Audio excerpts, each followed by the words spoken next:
Camera's running. Okay, hold on.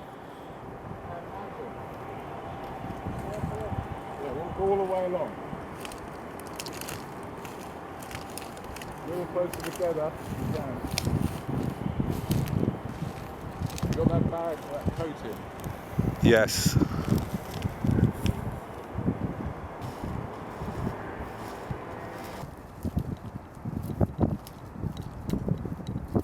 Okay, back the other way. And let's repeat it going back the other way.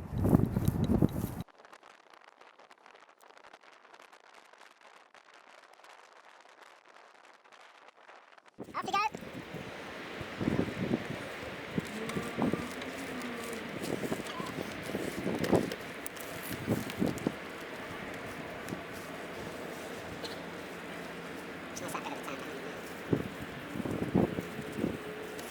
Okay, back the other way. And one more back the other way. Ready? Yep.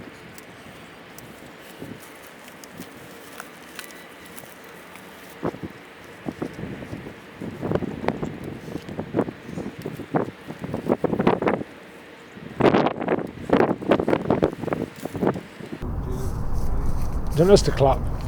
Yeah? Yeah. Could be the happy clappies. Yeah? Sim clap one.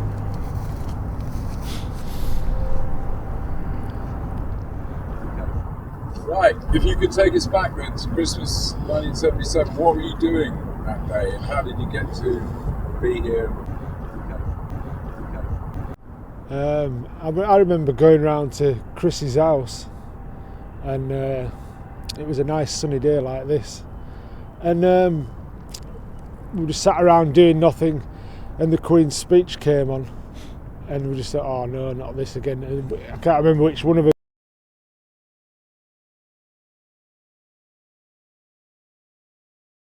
Then nice sunny day, so we just set off walking to Huddersfield to see Sex Pistols. How long did you have to walk? I remember it being 16 mile, but it's only 9 mile now, but it took us 3 hours. You have to go down Manchester Road, Huddersfield Road, and in through Bingley, and then down Bradford Road into Huddersfield.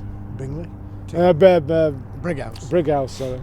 And why did you have to walk? There was Christmas Day, it was on a Sunday as well, and them days there was no bus. I don't think there were buses running on a Sunday anyway. Christmas Day as well. No trains. No trains. Couldn't afford a taxi. Couldn't afford a taxi.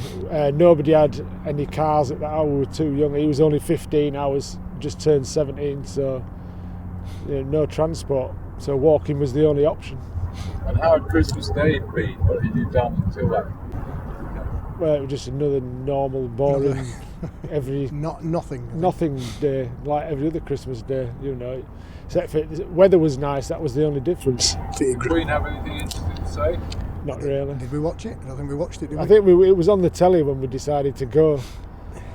And I just remember saying, I've had enough of this shit, let's just go see Sex Pistols.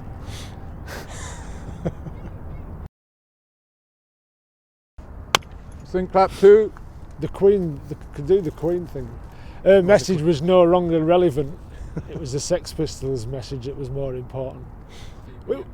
It was massive, because the Sex Pistols couldn't even get any gigs at that point.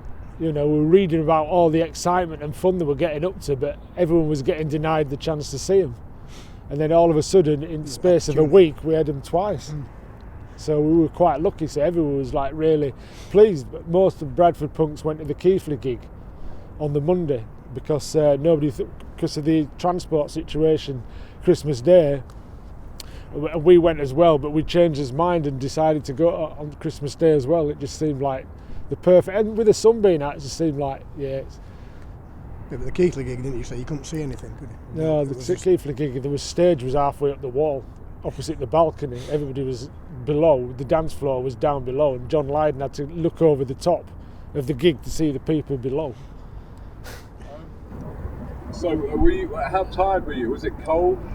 No, it was okay. It was a really nice warm day. We bumped into another lad who walked with us. He was coming from a different part of Bradford. As we got to Wyke, we were getting a bit thirsty, so he jumped over this wall and nicked some milk from this milkman. So a bit like this. It was like this. It was a sunny day like this. But We weren't cold at all. It just seemed like the perfect day. It was so strange to have a warm day on Christmas Day, because in them days there were proper Christmases, with proper snow up to 3 foot deep sometimes, especially up north. It just seemed like some kind of message or something. Got to go see the Sex Pistols. Well, there were only us three walked from Bradford. I don't know whether only other people walked from anywhere else. But as we got to the gig, we got there just as the sun was going down, and there was the queue to go into the gig was all like Tetley Bittermen and firefighters and loads of other. People just turned up to see the freak show. I mean, we didn't see hardly any punks in the queue. There was about 5 or 6 punks, maybe 10, and we spoke to them, and they were from Liverpool and Manchester and Wolverhampton, and it was them that told us the gig had sold out. So we just sat down on the floor because we were tired from walking from the gig, and then somebody brought some sandwiches out that were left over from the party in the afternoon. Who brought those out? I haven't got a clue. I just remember them coming in. They came out through the door and handed them to us. And did Malcolm get you in? Was there a story of that? I've just found out recently that it was Malcolm. My recollections were everybody had gone in the gig. Two guys walked out, sort of looked towards us. One guy says, "We're not playing unless you let these people in." And then they went back in because it was dark, tired, whatever. I didn't notice Malcolm. I knew what he looked like, but I didn't recognise him initially. And then the next minute we're going in the gig. Malcolm got us in the gig. Yeah, he said the Pistols wouldn't play unless you let these half a dozen punks or whatever. There were 10 of us maybe at most. Describe the gig once it got going. Wow. I can remember it. What I remember is Very crowded. very packed, wasn't it? Yeah. Me and him had to give each other piggybacks so we could see the band. We only got to the bottom of the stairs. It's the only gig I've been to where I never had a drink, you couldn't move. We got to the bottom of the stairs, it was like that, crushed. Whether it was a bit better elsewhere in the room, I don't know. It looked chock-a-block. We couldn't get any further than the bottom of the stairs. When the band came on, we were taking turns to give each other a piggyback so we could see what was going on. I don't remember any bouncers or security of anything. But then it was difficult to say, as I say, we could only get to the bottom of the stairs, so it was. And we were more interested in just watching the band. I think as soon as we got in, the band pretty much came on soon after. But I don't recall seeing any security or anything. I'm sure there must have been some. Could have been on the front, couldn't they? Could have been at the front or something. Yeah. I always remember Sid Vicious, with all his cut-up chest, sort of pouting at the front, doing all his thingy. It's strange. I mean, I thought the Pistols were great as a band, but the bit that stands out for me, and I've realised that I got it wrong. I can just remember John Lydon going, "Here's your Christmas national anthem," and went straight into God Save the Queen. Now, I always felt that was at the beginning of the gig, but somebody sent me a CD of the gig and it's for the encore. But that was the bit that struck a chord with me.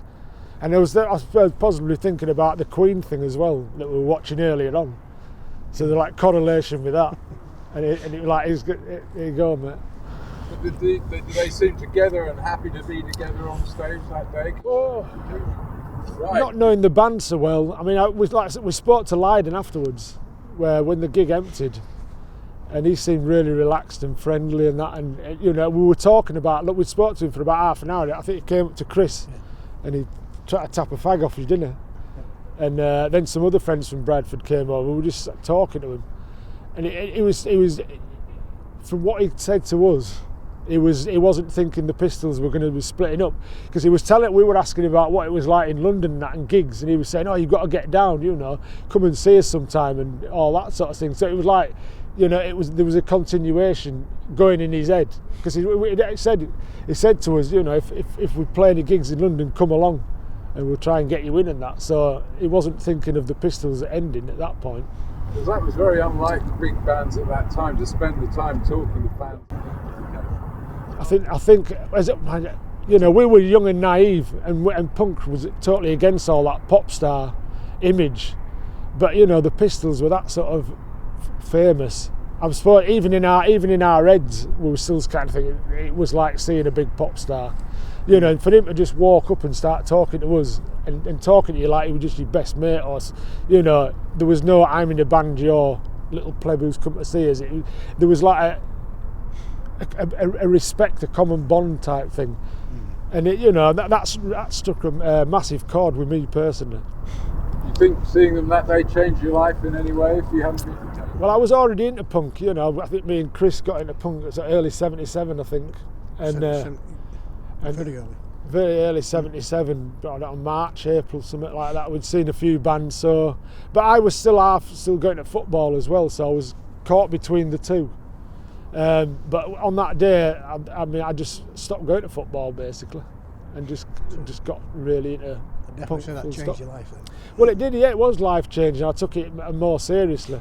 77, I was still a bit half in the football camp, half in the punk camp. I was dressing like a punk, everything I was doing, but I was still going to the football. But after that Sex Pistols gig, I just kind of thought I'd rather do the punk thing. There's something special about this. Can you talk a little bit about, the North-South thing was a big deal then? A lot of good things came out of the Pistols for me. I mean, I was going to football, and the only time I ever met anybody from another city, there was just a big punch-up. And I'd rather get on with people. And what I loved about the old punk scene was it didn't matter where you come from. I hitchhiked all over the country watching Adam and the Ants and loads of other bands, and whatever city I landed in, as soon as you met punks, they'd put you up for the weekend or put you up for the night. Specifically 77, 78, it changed a bit in 79. It all started to get a bit normal and back to the normal boring crap. There were more fights at gigs and all that sort of thing. People became more territorial. But for that 77, 78, it felt like there was something special. There was people were coming together with some kind of union going on. Things were changing. And that had a massive impact on me as well. That's when I started going to London. I first went down to Seditionaries in October the 1st, 1977 to watch Leeds versus Chelsea. And I remember going to the Seditionaries and looking at the clothes and walking down the King's Road and seeing all the punks. And there was definitely a north-south divide. But when I started going to London and meeting people, I used to get all the usual stereotypical comments, where's your whippet and your flat cap and all that sort of stuff. And I remember watching Coronation Street one day, and it turned out that particular episode had actually been on Up North the week before. So I just talked all the way through it and spoiled it for them all. But there was definitely a north-south. But I think with the punk thing, it was more friendly banter. But when I was down south, not in a punk venue, there was definitely, I got a lot of hostility. I think the Pistols broke a lot of taboos. I mean, gender is another one that they burned down, and racial issues. It was about being inclusive, not exclusive. It didn't matter what your sexual orientation was, what nationality you are, where you lived or anything. It broke all those sort of kind of taboos down, and they were the first band that made that happen. For me, anyway. Can we talk just a little bit about the time? And it was a hard time, wasn't it? And a little bit about the fireman's strike. I think 15. I'm struggling to remember a lot of these incidents till Johna spoke to me last week. So I'm finding it. This is a revelation to me. I can't remember a lot of the things we did in them days. I was at the end of leaving school, so I was. I think more in my head was about whether I went to school, whether I didn't go to school, whether I stayed and did my exams. It was a strange part of life, because just before we left home before my 16th birthday. So I think we moved into town, and the whole thing changed around about the Sex Pistols gig, from a whole life-change experience. But I don't remember anything from a fireman point of view. Think at 3. I think it had been on the local news about the strike and stuff like that, and the Pistols were doing a gig for them. And we was certainly aware there was a children's benefit gig on. As we got all the sandwiches. Yeah, I think we're more interested in the band rather than the circumstances. Yeah, we weren't really interested in the strike as much, because there were that many strikes going on at the time. Like I say, it was a difficult time for the country politically. There was the right wing were rising, the left wing were rising. There was a lot of clashing of all sorts of things. A very political time, and the 3 days a week had just finished and all this other stuff. So we were a bit bored of striking, really. We thought the way forward was what was going on in the punk world, You know, that was unifying people more. You know, and as a collective, we might be able to change the world. I think that's what, maybe naively, but I think people generally think that big change was going to come out of the punk movement. As soon as the record contracts came out, though, it all disappeared. How did you feel when you heard the Pistons had broken up? Well, yeah, because after speaking to Lydon at Huddersfield, you know, we thought there was going to be some kind of continuity. You know, we were hoping that we were going to get to play more gigs and we'd have more chances to go see them, probably maybe go on tour with them or something, I don't know. But, you know, so 3 weeks later and it's all gone. Big surprise. At the end of the gig, there was all that memorabilia, flags and posters. Oh, yeah, because we got there late and we weren't even going to get in. When we got to the bottom of the stage, I just remember the walls being plastered with posters and flyers and all sorts of stuff, and I thought I'll have some of them at the end of the gig. And unfortunately, by the time everyone had pushed past us to get out, there was very little left on the wall. So, you know, we sat about because we were still knackered from walking to Huddersfield, and that's when Lydon came up to us. But I did get a poster off of Lydon, Holidays in the Sun poster, and I've still got it at home, but it's a bit tatty. Was that the start of your collection? Yep. Well, yeah. Yeah, it was very accommodating. You know, like I say, he didn't have no airs and graces. There were no "I'm superstar rock singer of Sex Pistols." It was just talking to you like I'm talking to you now. And that was new, wasn't it? Because you always before with pop songs. Well, yeah, they were unapproachable. They were miles away. You know, nearest you could get to see them is at a gig or in a magazine or something like that. You know, there was no contact with them. I mean, that's what I loved about the old punk scene, you know, particularly 77, 78, you could go along to see bands and you could have a drink with them. I remember going to see Ultravox in 1977, going backstage and we were playing keepy up football, you know, in dressing room, you know, sat up all night till 6 o'clock in the morning, once talking to wire. You know what I mean? This really pretty girl that I was with could have had something to do with that, but you know what I mean? But you know, and that was great. So as Christmases go, can you say what that one was like? Well, that's probably that made it, didn't it? I don't think there'll be a Christmas as good as that one, unless Sex Pistols are going to play this Christmas. Do you ever think about the gig? Does it come back to you? Does it still mean something to you? Right. Well, I've never really been out of the punk rock scene as such, I suppose. You know, I moved to London, started following Adam and the Ants, and got to know a lot of the London punks, spent years there squatting, you know, so that punk lifestyle was like pretty much 24/7. Used to go down to Seditionaries. I worked at Boy down the King's Road for a while, you know, so it was my life. Now 86 I came back to Bradford and it's sort of dwindled into the past till about a few years ago, with everyone got on the internet and Facebook and MySpace and places like that, and suddenly I'm back in touch with all my peers from 1977 and we're all meeting up again and going to see each other's bands and going out for nights out, and you know, it's gone full circle basically. All right, well I think we got it then. Punk's not dead, it just went dormant for a while.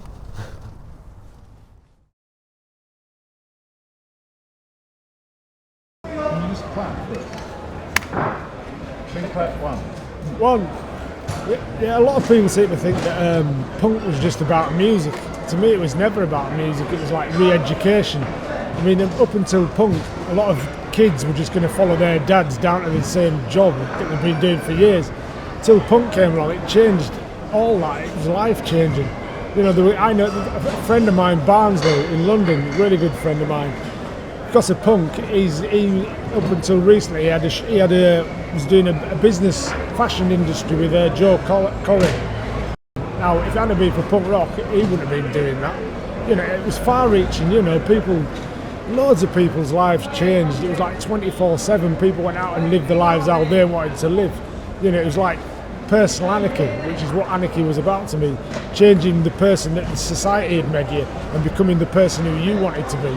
You know, re-education, all this sort of thing. You know, it was massive. It's not the music's irrelevant. It was just a soundtrack, but it gives people the confidence to change their lives, form bands or do whatever they want. You know, I don't think any other music genre has ever had that impact on anybody, and you can still see it today. people with Mohicans and ripped up trousers and stuff like this. It's all filtered into mainstream society. Well, yeah, you know, up until punk, I think a lot of kids, you know, had dressed like the dads. Now you see it now, the dads are dressing like the kids these days. You know, youth's taken over, you know, and that's all part of punk. You know, it changed every facet of life, art, film industry. You know, it's massive, and it's still going on today. You know, the music might not last the test of time, but the attitude and the culture and the question everything, believe nothing attitude of the punk generation is still around everywhere. Brilliant. That was great. Just an inch lower. And very light, Stu.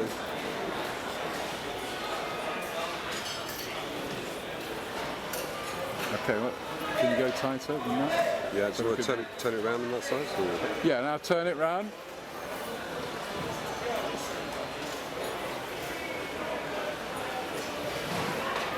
Okay, good.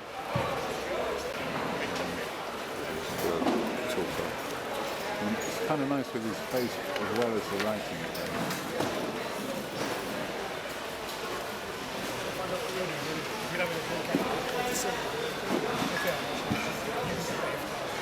Until then.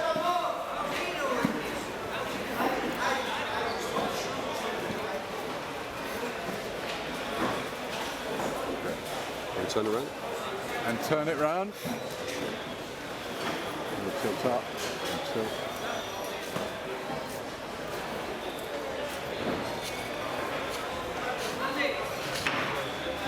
And one down.